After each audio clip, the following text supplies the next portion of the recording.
It's for this very reason that thinking from first principles is so valuable. It's because sometimes there are things limiting us in our potential that aren't related to the laws of physics. And until the laws of physics are what's holding you back, you can't say that it's impossible. Hello, and welcome back to Bit of a Tangent. I'm Jared, and joining me as always is Gianluca. So this is part one of a new series we've got out on mental models. Now, the concept of mental models is certainly of interest right now, and there have been a number of good books recently published on the topic, most notably by Shane Parrish, who runs the excellent Farnham Street blog, and also Gabriel Weinberg, who founded the search engine DuckDuckGo, which, if you're at all concerned about online privacy, you should use because they are very upfront about not using your data in the same way that Google and company do. Anyway, probably a bad idea to get into our first tangent in the intro.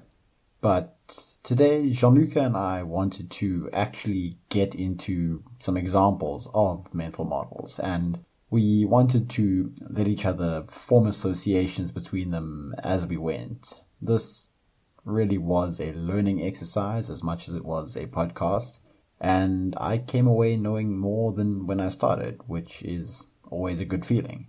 In this first part, we mostly cover general principles of good thinking, good decision-making, and idea generation.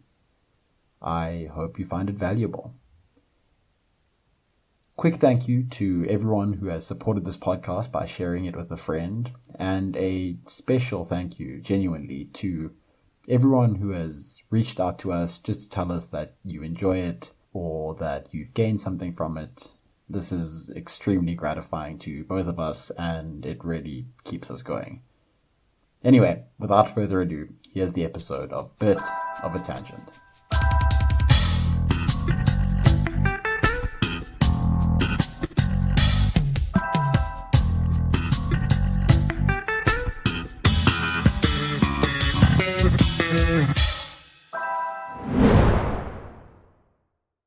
We're going to be talking about mental models tonight, and that's a topic which is both increasing in sort of popularity and general interest. And the unfortunate thing that I've noticed is a lot of people speak about them and their use, but no one ever gives the damn examples. So the aim for this podcast, or the set of podcasts, is to go through as many as we can, explaining along the way, and hopefully we learn something by talking about it and bouncing ideas off each other. And hopefully the people listening gain a deeper understanding by joining us. Absolutely. Fantastic. I mean, what more could we want? Yeah. So to start, let's just lay the groundwork, and maybe I can get you to say, when you hear or think about the term mental model, what are you thinking about? I think anyone who's listened to more than a handful of these episodes will be screaming map and territory right now in their heads. But that is definitely something we can briefly touch on again. When I hear mental model, I think of some kind of useful approximation that I have in my head, that I potentially cultivated, but sometimes not, that allows me to quickly and accurately enough estimate things for practical purposes. So let me give you an example. The one I always like to use is, we all in our heads, if we're drivers, have a mental model of how a car drives. This is different to our model of how the mechanics of the car work, or how each individual component interacts with the laws of physics, right? So you're not thinking about how the combustion engine operates at a chemical and mechanical level when you put your foot down on the accelerator. Your model of driving to actually drive is just, you push this thing to go more faster, and you push this thing to go less faster, and you twiddle this thing to go more left or less left and more right. Essentially, that's the model. And you can have varying models for that depending on the circumstance, right? I mean, you might have a different one when you parallel parking, for instance, but this is now splitting hairs. The core idea there for me is that you're not accurately simulating reality one-to-one in order to interact with the world, because that would just be so inefficient, you'd never get anything done.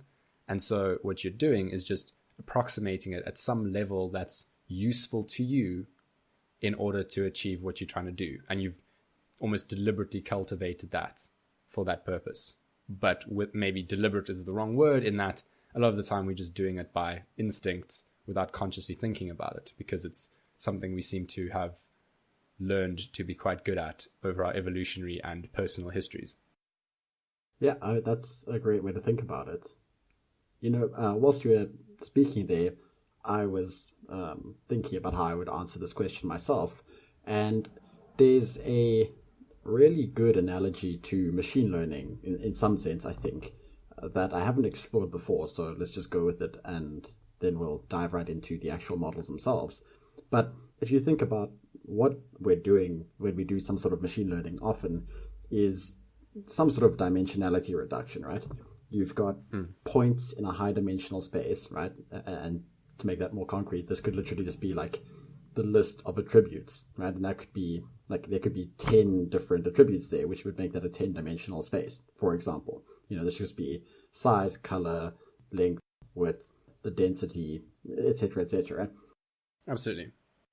What you're doing when you're doing some sort of machine learning is you are creating a model which doesn't necessarily have to tell you where a point is in every single dimension, but you can sort of collapse some of those dimensions and only look at the most important ones, the ones that explain away all of the variance, right?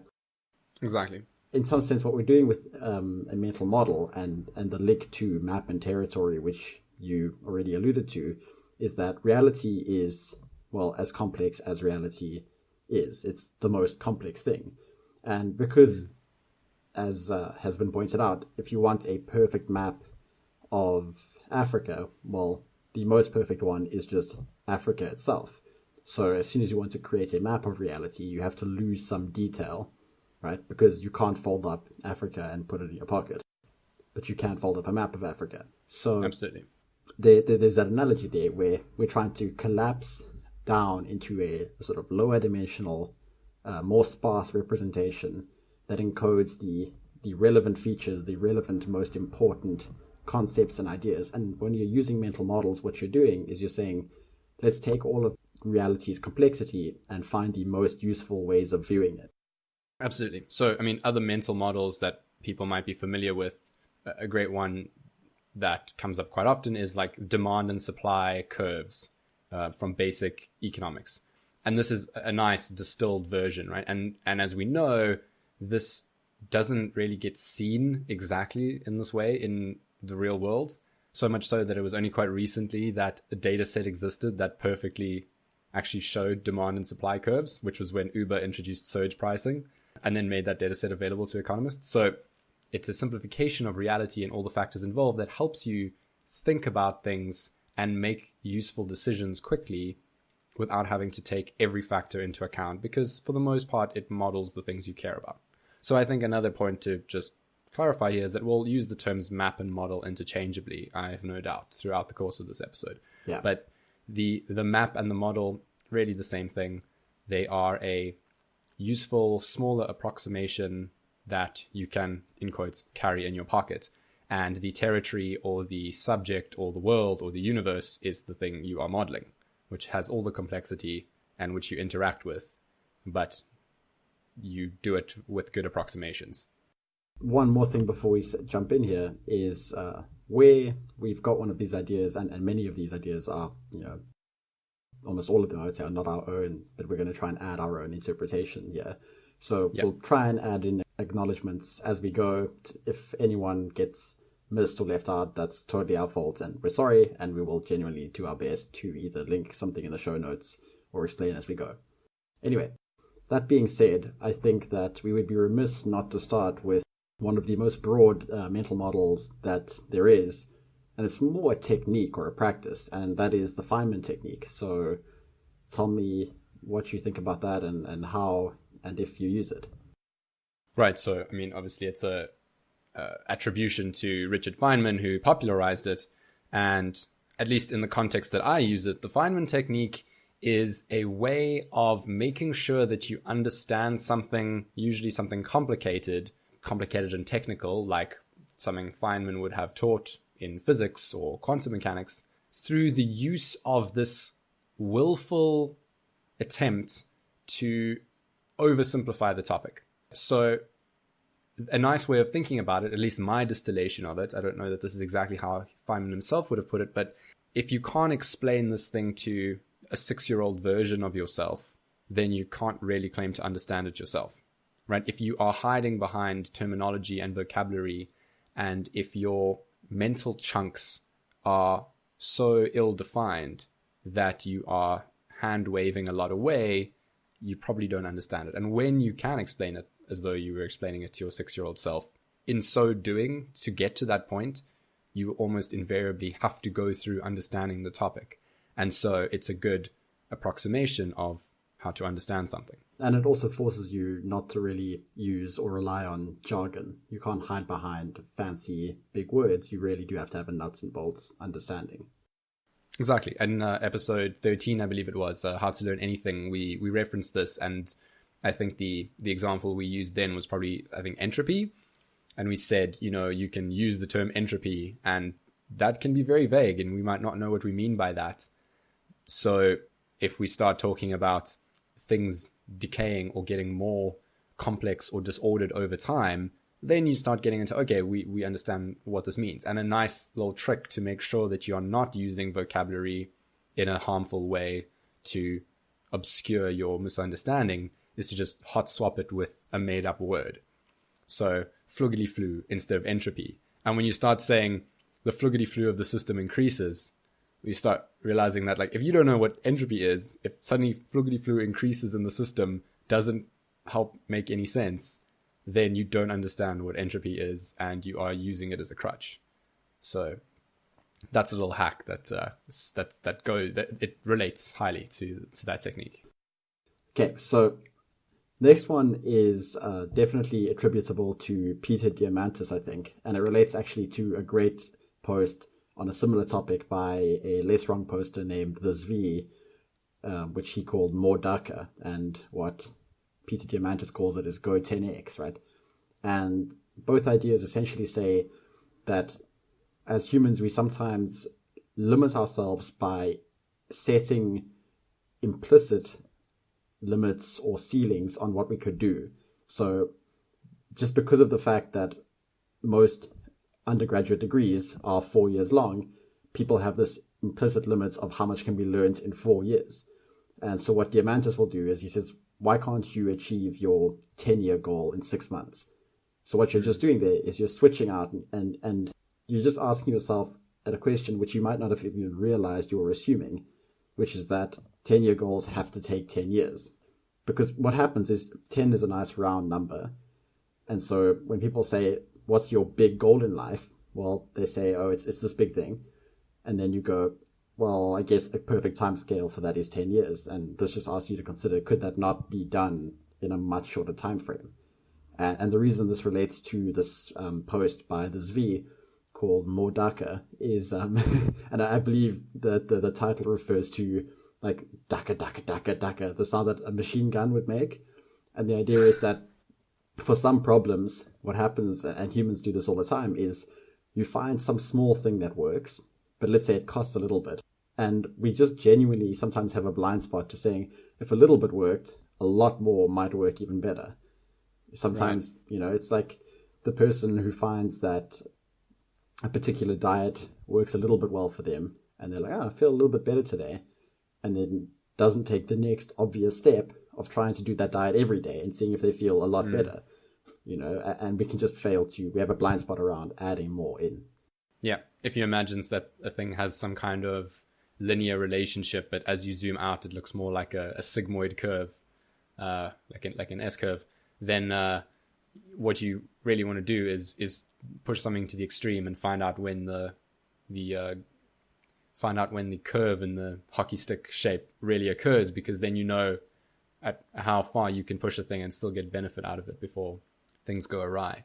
But yeah, it's a really cool and useful idea, and I think this whole thing of 10xing it, for people who haven't heard that meme before, it comes from at least the context I've always heard it in is like startups and Silicon Valley and, angel investing, where people are looking at, okay, how can you 10x your returns, or how can you 10x your customer base, or essentially just like moving an order of magnitude up in scale in whatever your key metric is. And a sort of related mental model to this is a little trick that I think Tim Ferriss has popularized and spoken about a few times, wherein he will say, okay, I have some task I'm trying to do, like write my next book, and I think it's going to take me like a year, and I have a deadline in a year from my publisher. But what if someone held a gun to my head and threatened me and my family's lives, just as a mental exercise, and said I had to do it in 1 month?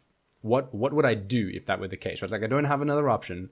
Now I have to just deal with it. What would you do in those cases? And a lot of the time, that aggressive adversarial way of thinking can help you really drill down to what it is that could make the main difference, and cut out all the rest of the crap that's just obfuscating. Yeah, perfectly said. Here's a general one. Tell me how you use the idea of looking not to prove things, but to look for disconfirmatory evidence. Yeah, this is baked into the core of scientific thinking, right? The scientific method is based on the idea of trying to disprove things instead of proving them. And as humans, we have extreme confirmation bias. We look for evidence that confirms our beliefs and reinforces the beliefs we already hold. We don't tend to actively seek out things that contradict our beliefs. And so the reason that this way of operating is so effective is that it counters for that bias in some sense, and because it allows you to very quickly move through wrong ideas, to fail fast in the startup terminology, right? So instead of doing 10 experiments that all come back with results that just show your original hypothesis to be correct, you instead should try and falsify your hypothesis as quickly as possible. And in so doing, you can eliminate it, because really the way you should be doing anything that has uncertainty involved is with a method similar to the scientific method, wherein you have some problem or some question, you write down the minimal thing you know about it, right? And generally people tend to overstate what they really know. And I think the example that Robert M. Persick gives in Zen and the Art of Motorcycle Maintenance, just to throw back to a previous episode, is like, when your motorcycle's broken and you're trying to now figure out what's wrong, just say the things you know, right? And usually that's just, the motorcycle won't start. You don't go, oh, there's probably something wrong with the electric. No, you don't know that. That's a hypothesis. Just, the motorcycle won't start. That's all you know, and it, in theory, should, right? And then your hypotheses are, there's something wrong with the electrics, there's no fuel in the tank, blah, blah, blah, blah, blah. Whatever the various hypotheses are, you've searched through hypothesis space and selected some that are likely. And then what you do is try and run an experiment to disprove each one as quickly as possible, to falsify them, right? So if one of your hypotheses is that there's no fuel in the tank, well, then check the tank. Then you've quickly falsified that hypothesis, and you can move on to the next, and eliminating them until you find one that you struggle and fail to eliminate. And that's very, very likely to be the reason. Awesome. You know, what's related to that, and I think this is something that Kevin Kelly has spoken about before, is this idea of trying to kill your best ideas. So he speaks about how if you're a creative person, as many of the people in our audience will be, you're constantly, hearing great ideas and hearing things that inspire you, and then you generate a few ideas. And as humans, we fall into this trap where we kind of fall in love with our own creations. And his point is just that you should, with any given idea, you should try as hard as you can to think of the number one reason why it won't work. Because, we're all beings with limited time and limited attention. And so the quicker you can kill any given idea, the better. And then he says, if not that, then give it away. Like, try as hard as you can to get someone else to do it. And then anything that you, couldn't kill based on, some first order attempt and couldn't give away, well, those are the things that you are most likely to be gaining some sort of comparative advantage. So I guess with that, it would be remiss of us not to talk about what is comparative advantage. And just before you get into that, I think one great way you can illustrate this to yourself, anyone who's sitting there guarding their ideas, who doesn't want to tell anyone about that cool startup idea they have until they've signed an NDA, Like, if you doubt the fact that you have way more good ideas than you can act on yourself, or then you can practically falsify on your own, what you should do for a time is always carry a notebook or have your like an app set up on your phone that as ideas come to you, you write them down. And I've been doing this for a few years now. And I mean, I get like 10, what I consider to be really interesting ideas every week, pretty much consistently. And I act on maybe 1 in 100 of those. And usually it doesn't follow through, right? Because there's some limit on it. And so those then get wasted because some of them might be able to be implemented by other people, and putting them out there into idea space is just increasing the likelihood that good things come into the world and bad things. But if people are generally working towards good things, we can assume that the good will win out over there. But yes, coming back to comparative advantage. I've changed my mind. Okay, bit of a tangent. Because what happens is, so I've also kept a list of ideas, and I noticed something about that list, which is that as you accumulate entities in it, some of the good ones tend to be at the top and the bad ones float to the bottom, and maybe once in a while you scroll down and look at them and remind yourself. But what that makes me think of is a really key mental model out of the discipline of computer science, and that is the idea of how caches allocate which items are kept in them. And that's the least recently used algorithm. So as the computer scientist, please do walk us through that. Yeah, no pressure. Right, least recently used. Well, firstly, we have to just do a little bit of background on what a cache is. And I think most people are familiar with this in a practical sense, but just to define it more formally, I'm not reading off any definition here. I'm just going off my mental understanding of it, which I think is probably more useful for our purposes as a disclaimer. Right, so a cache is a smaller, faster to access place that you keep some things temporarily that you might need to use again soon. So forget computers for a second. Think about the desk in your office or your study or your room where you work. And then think about the shelves where you keep all your study materials, your books, your paper, your files, those kind of things. Now, your shelf can hold a lot more than your desk can. But to work with anything, it's really impractical if you have to get up from your desk, walk over to your shelf, search through everything to find the file you're looking for, then find the page in the file that you're looking for, and then work with it. And then when you've worked with it, then put it back and go sit down again. And then you go, actually, I need that again. And then you go back to it. Right? Like, that's really inefficient. So you now use the cache, and the cache in this analogy is your desk. So now when you're going to work on your geometry, you go and grab your maths file and you pull out the section on geometry and you bring that to the desk. And now you've got a whole bunch of pages in there, and as you need one, you take it out, you work on it, and then you can put it back into the pile on your desk. Right? So the desk is functioning as a smaller area that you can access more easily, more quickly, more efficiently, whereby you can temporarily store things that you're working with. Now, these are great, and you have these at every level of computer architecture. You have these at every level of computer networks, right? The caches are a core principle of computing, and I think we could do a whole episode on some of those core principles at some point in the future, but they're everywhere. But now you get to this problem of how do you decide what should be in the cache? Well, if you've just used something, you can then go put it into the cache. But it would be great if you've got like all the space in your cache before you start using things, right? So imagine your desk is empty and you sit down to study. Now, if you're getting up every time you need something initially, well, that's also kind of efficient. So wouldn't it be great if you could predict what things you're going to need before you need them, and predict what things you're not going to need anymore so that you can get rid of them and make space for more important things? And there's a whole bunch of different approaches you can take to trying to do these kinds of predictions. But one of the most common and general purpose methods is least recently used, which is exactly that. The things you should get rid of are the ones you've used the least recently, right? The least recently being the longest ago. So if you are working on your geometry and you're mostly just looking at like the formula sheet, but every now and then you've reached for, say, some problem set from the beginning of the year that you found really easy and you didn't need to refer too much. Well, you haven't used that in a long time, and now you need to go get more study materials or more paper or more pens, and you need to make space. Well, the thing you get rid of is the least recently used, which is that homework problem from the beginning of the year that you can already solve because you haven't touched it since the beginning of the evening. So now you get rid of that and you make space for other things.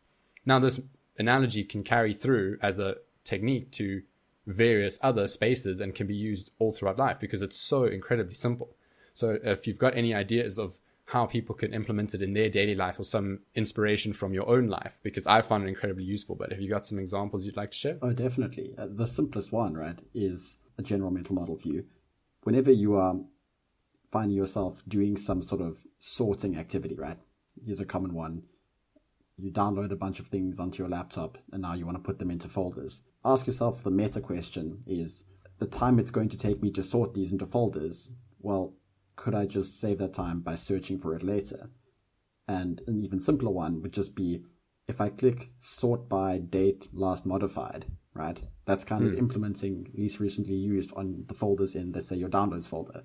And you will find, if you do this, that the stuff you need most often will be in the top 3 or 4 entries of the list, because that's what you used last. And the stuff that you almost never use will drift down to the bottom, and periodically you could probably recycle that. Absolutely. Yeah. And a related idea is actually the data structure known as a stack, right? And the beauty about this data structure and its name is that you can literally just think of a stack. The alternative being a queue, right? And it's to do with the order that things go in and out. But if you think of a stack of pizza boxes, well, the last one that went on top is the first one that comes off when people start taking.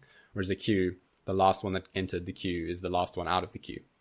But the beauty of a stack is that it does a pretty good job of implementing least recently used if you are happy to have space to store items from the stack.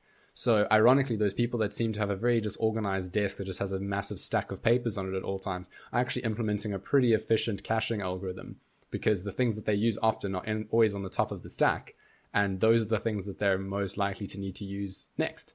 And so the things that are quickest for them to retrieve are the ones they'll most likely need. And it actually turns out to be fairly efficient. Awesome. So here's one that I got from, I believe it was Patrick Collison. And it's a way to quickly stratify decision making, which is something that everyone does with an alarming amount of regularity. And this is a great way to think about it. So what he suggests is we all know that we should be better decision makers. And the way that people generally go about this is, oh, I should take more time to think through the consequences of a decision. Well, what he says is basically what you want to do is stratify your decisions into 4 sort of overlapping quadrants. You have important versus unimportant, and then you have irreversible and reversible. So here's how it goes, right? If a decision is important and irreversible, think hard, sit down and really work it out. If it's important but reversible, well, just try something, and then if it doesn't work, try something else, or pivot and do something else and do something else and iterate, right? If it's unimportant but irreversible, well, you have limited energy, so don't waste it there anyway. And if it's unimportant and reversible, who cares? Like, you can just keep trying things, and it's literally the last thing you need to think about. So I thought that was just a really simple sort of decision matrix. And again, what we're after here are simple rules. So we've so far been focusing on practices, and these are ways you can challenge your intuitions for a given decision or help you make decisions. Any reaction to that, or shall we? Yeah, I do have a reaction to that. So I like decision-making matrices. They're really useful. And another one that's probably more popular, or more well-known at least, is the Eisenhower matrix, which allegedly comes from the former American president. And it's a very similar concept, except it just replaces one of the axes. So in the Eisenhower matrix, you've got importance on the y-axis and urgency on the x-axis. So if something is not important but urgent, you should delegate it to someone else, right? Because someone else can take care of something that's not that important if it needs to be done now. Right. If it's urgent and important, then you should do it, like right now, today, as soon as possible yourself. If it is important but not urgent, you should schedule a time to do it yourself. And if it's neither important nor urgent, then just eliminate it completely. It's just taking up space and wasting mental bandwidth. So a very similar related idea, and especially helpful if you are a leader of a group or you are having to manage people that are working with or under you, because it helps you decide which tasks you can let other people do safely and effectively. How's this for one? The future is already here. It's just unevenly distributed. Yeah, I really like this. I mean, just as a great phrase. What's the attribution there? I feel like it's on the tip of my tongue. in the show notes. It'll be in the show notes, right? Yeah. Anyway, yeah. So I really like this one because it summarizes an idea that I think like Yuval Noah Harari touches on in *Sapiens* a few times, and that a lot of people in the futurist and techno-optimist spaces talk about it quite a lot, which is that anytime you get new radical technologies, you've got very few people who have access to them, usually because they're cost prohibitive, right? So in vitro fertilization is an example, right? 20 years ago, only the very wealthy had access to that, but it's becoming more and more accessible. And the thinking is that any technology that is prohibitively expensive now will be adopted by a few people, but over time it becomes cheaper and more ubiquitous. And so in 50 to 100 years, things that were the cutting edge are now widely available. An even better example of this is running water and flushing toilets. Those were luxuries that only emperors could afford and have a few hundred years ago, maybe even not that long. And now we consider it to be a basic human right. So it just goes to show that, like, yes, maybe full gene sequencing now is really expensive and most people can't afford to do it. But in 100 years, that almost certainly won't be the case. And this is this idea of unequal distribution or uneven distribution, right? Geographically, socioeconomically, by class, by income, by whatever metric. But it's a really interesting concept because it breaks this idea of everything moving forward in time into actually it's more of a wedge whereby there's always some people that are at the cutting edge and there's always many people who aren't, and some people who are woefully far behind. And to understand that that is how technologies usually evolve, and that it doesn't mean that we shouldn't keep pushing the envelope. Yeah. You know what I think is actually going to turn out really useful in this episode is the fact that as you're speaking, I'm being reminded of other mental models that I have in my toolbox, and now I'm creating associations that are essentially latent. I didn't know I had them, but when you were talking there about this uneven distribution, there's a mental model that came from Josh Wolf. He's, I think, director at Lux Capital, and he calls it the directional arrow of progress. And how he sort of uses it is you look at some trend and you do the simplest thing in the world, which is just, first of all, you have to spot it. And then second of all, you just kind of assume that it keeps going. But you look for where this trend is driven by powerful underlying causal mechanisms. So one of the best examples he gave of this is why he was never a big fan of solar energy, but he's a much bigger proponent of nuclear energy. And this was his thinking. He said, look at the directional arrow of progress of fuel sources, right? If you go back all the way when we first used them, right? Our first sources of fuel, well, they were human labor. Then eventually we start to master fire and we start to burn at first wood. Then we start to burn coal, and then we start to burn hydrocarbons, petrol, oil. And he says, what's the arrow of progress there? The arrow of progress is that the energy density of each of those media is increasing. So for a given weight, you can get more energy out of it. And if you continue that arrow and you assume it continues, well, you notice that nuclear energy is more energy dense than anything else on the arrow so far. So he says if you continue the arrow, that makes sense. Whereas solar energy is not actually on that trend. It's fairly big, bulky panels that are quite inefficient at converting sunlight to energy. And as just an example, it's quite a powerful way to think about the future. Exactly. Well, I agree with that model entirely, and I think it's really, really useful. Although I'm going to just pick a little semantic battle here and say that depends what kind of solar you mean. Because if you're looking at energy density, well, then nuclear fission, which is the nuclear energy we mostly think of, is pretty energy dense. But there's something which is arguably much more energy dense and efficient, which is nuclear fusion. So if you're talking about solar in the sense of having a Dyson sphere wrapped around your local star, well, then I think that's definitely the direction that the arrow points. But that's just more to indulge a certain listener group. That's a semantic point, because I think what we're talking about here is photovoltaic cells, right? Anyway, so I want to move on to a category that I sort of generally refer to as principles. So far we've been dealing with sort of this amorphous thing of practices, but let's try some principles. So as I list them, the first one is being comfortable with uncertainty. Why is that a mental model, and what does that mean to you? Well, I think humans are primed initially to avoid uncertainty at all costs. And this is the cause of a lot of our mental cognitive distortions and a lot of the anxiety and stress that we endure. But when we started developing ways of thinking, the scientific method, statistical analysis, those kind of things, what we realized is that almost everything in the world is uncertain. It's uncertain because we can't accurately predict the future, even if we have all the information now. We can't take very accurate measurements of things, and those inaccuracies spiral out of control as we make more distant predictions. And generally speaking, information is obscured or conflicting, or there's a whole bunch of noise and error in every cognitive or intelligent system we have. And so really everything in the world is uncertain, right? And that's why statistics is so powerful, because it's the art of decision making under uncertainty, and especially Bayesian statistics.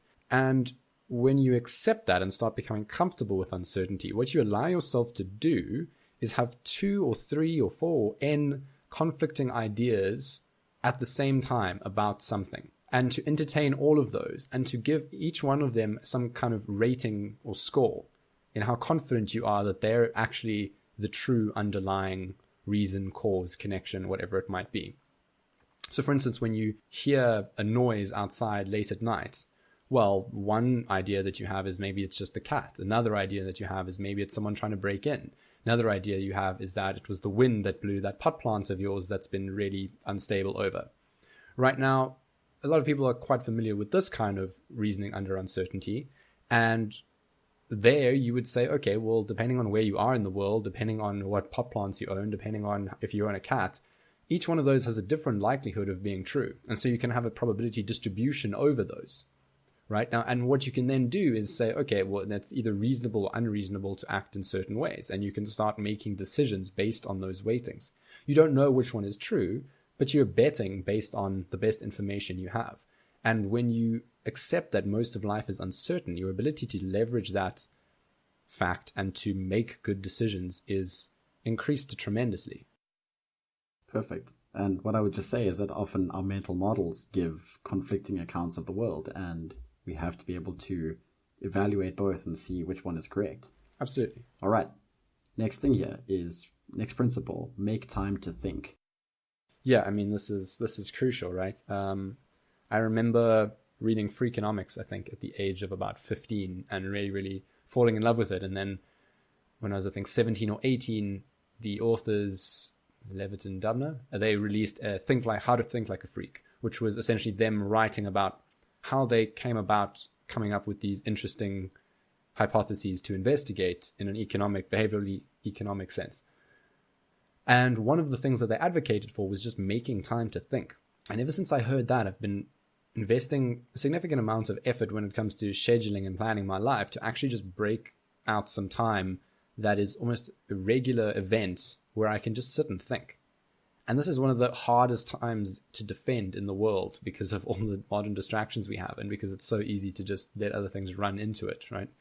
But it's incredibly valuable. Anyone who's sat down and just spent 5 minutes thinking really hard about a particular thing knows how much progress you can make in that time. And when the mind is free to wander, new associations can be made. If you doubt this, look at the only time in a day where you can't do other things and you can't distract yourself, right? You're standing in the shower for 5 to 10 minutes. And what happens? Suddenly you're this creative font of all these brilliant ideas and associations. So much so that there's a subreddit called r/shower thoughts just devoted to the fact that people have these brilliant, creative, completely bizarre ideas in this time that's not devoted to thinking, but hugely facilitates it. So now imagine if you put aside an hour every day, 2 hours every day, a whole day every month, just for thinking deeply about things, without distraction, without stopping to look things up. Incredibly powerful. All right. Work from first principles. And this is really something that we touched on when we spoke from the Feynman technique. But essentially, you want to boil things down to their fundamental truths and then reason up from the axioms that you've set for yourself, right? State the assumptions you have, the basic beliefs you have, the most atomic, irreducible parts of this thing, this theorem, this piece of your life, and then use reason to build up more complexity from there, rather than the sort of other way of doing it. And this is borrowing Tim Urban's language here, but reasoning by analogy, where instead of going down to fundamental truths, you sort of look at something, you say, oh, well, it's kind of like that. And this is a sort of meta-mental model, because a lot of the time what we're doing with mental models is exactly that. We are analogizing a process to some other idea, maybe from physics, maybe from biology, maybe in economics. And we're saying, well, these are roughly similar, right? And this is just an injunction to always remember to check that your mental model is valid by trying to take the phenomenon, going back to a closer inspection of the territory and seeing if you can rebuild your map. Quick attachment to that. So yes, I think absolutely agree what you said there on first principles. And the reason to remember why this is an important thing to do, the reason why it's so valuable to occasionally stop and think of things from first principles, as difficult as that is because a lot of the time we get bogged down in the same thing that stops us from having that 10x thinking, the same thing of comparing ourselves to things we've seen before, which is useful most of the time, right? Probably it's going to take you the same amount of time to do something that it took other people, right? That's fair. But occasionally there is some other factor, social or economic or political, that is actually the bottleneck. And we fool ourselves into thinking that all things have to be that way. And you mentioned Tim Urban, and he brings this up when doing his deep dive article on Elon Musk. And the reason he brings it up is because this is something that Elon has done a couple of times very notably, in the sense that anyone who looked and said they wanted to start their own space agency, essentially, or space company to make rockets, would have looked at everyone who'd done that before. So you'd look at like NASA, the Soviet space program, etc., and you would look at how much these things cost, and you have a ballpark figure there. And thinking that it would cost 100 times less is ridiculous. Except that that's exactly what Elon did. He went and taught himself everything he could learn about engineering and about rocket science, and then went, if we just make all of these things ourselves instead of having contractors bid for supplying them, we could make everything much cheaper, much more reliable and reusable. And that's exactly what SpaceX then went and did. And it's for this very reason that thinking from first principles is so valuable. It's because sometimes there are things limiting us in our potential that aren't related to the laws of physics. And until the laws of physics are what's holding you back, you can't say that it's impossible. Awesome. All right, here's one. What does it mean to focus on the process of something and not the outcome? I haven't encountered this in that formulation before. Where did this come from? I'm interested. I have to think for an attribution on this one. But the general idea is that when we're trying to do something, we can become overly obsessed with the end state. Right. This is when you're thinking about being a rock star on stage in front of millions of people and not sitting down right now practicing chords on that guitar. Okay. And so daydreaming can be motivating, but there's actually so many links here and so many models here. And if I was going to drop in a philosophical model, this is a very Stoic thing to say, right? The Stoics were all about, as a sort of philosophy, take hold of the things you can control, but know from the start the set of all things which you can't control. Right. And the Stoics would say, relinquish all of that. Whatever that is, doesn't matter. Do what you can, and then have complete equanimity if it comes to pass that the thing out of your control meant that you don't become a rock star.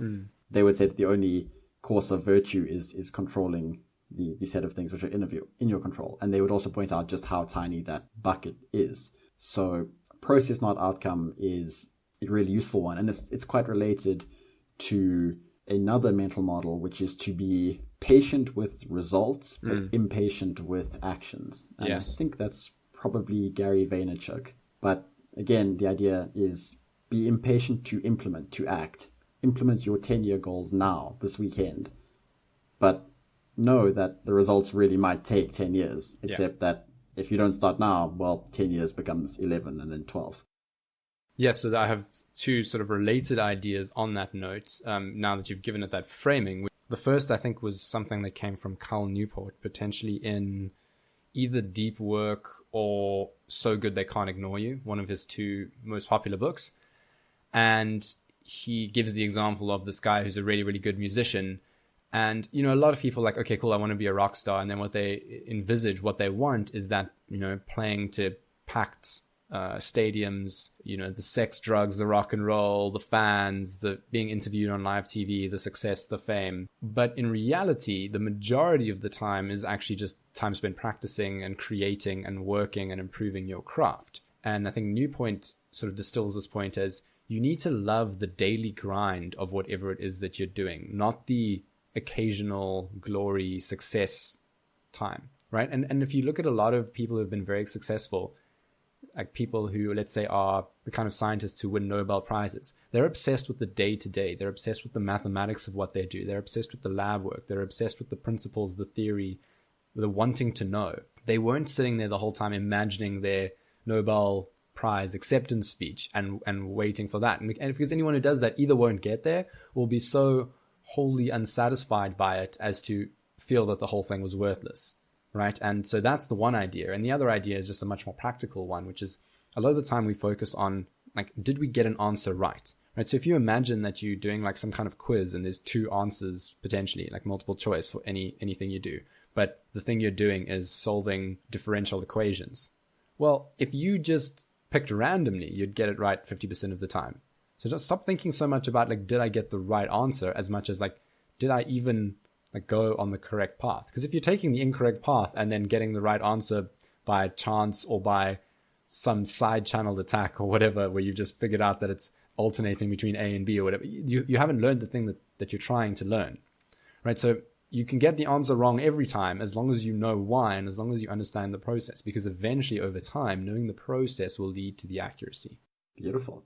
All right. This one is from Paul Graham, but have you ever read his essay, Keep Your Identity Small? Yes, a few times. I really enjoy it, yeah.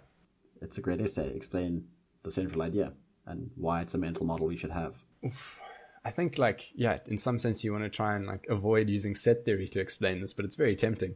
But as far as my takeaway from it, there are a lot of ways in society and in the world and in our psychology that we can identify with a group, that we can add an identity to ourselves, right? People go, okay, I'm very liberal. So maybe if you're from the United States, you create an identity for yourself saying, I am a Democrat, or maybe you're conservative and then you say, I'm a Republican, right? And that becomes then part of your identity.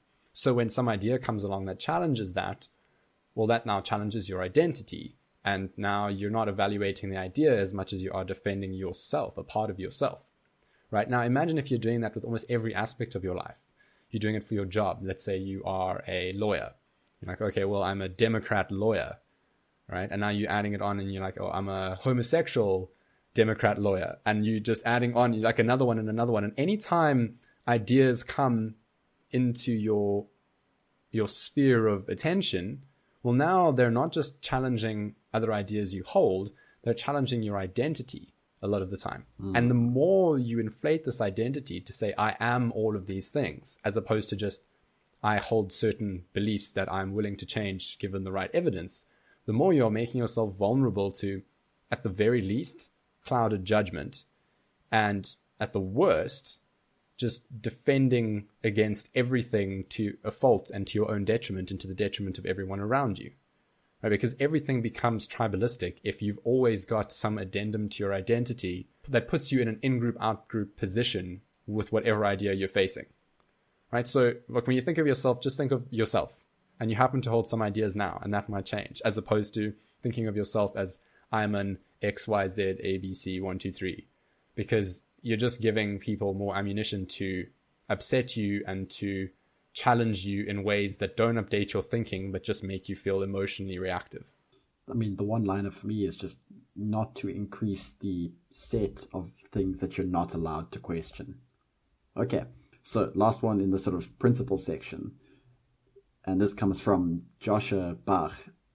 And that is the difference between intelligence, smartness, and wisdom. So to give you a refresher on that one, is he sort of looks at intelligence as the ability to create accurate models of the world. Right.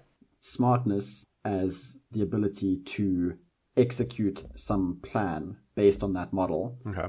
And then wisdom being selecting the right goal to actually plan towards.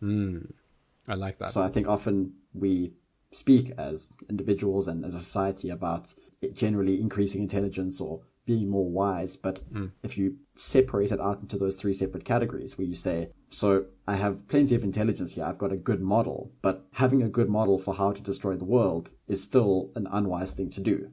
Yes. Okay. And having a good model of how to destroy the world might be unwise, but as long as you don't have the smartness, as I use the word there, to do it, then it's also doesn't matter, right? Because there could be a good model that says, well, if we could just get a black hole to appear next door, then that is unwise, and it's an intelligent way to destroy us, I guess, but I don't have the smartness or the technology, essentially, to actually materialize that black hole.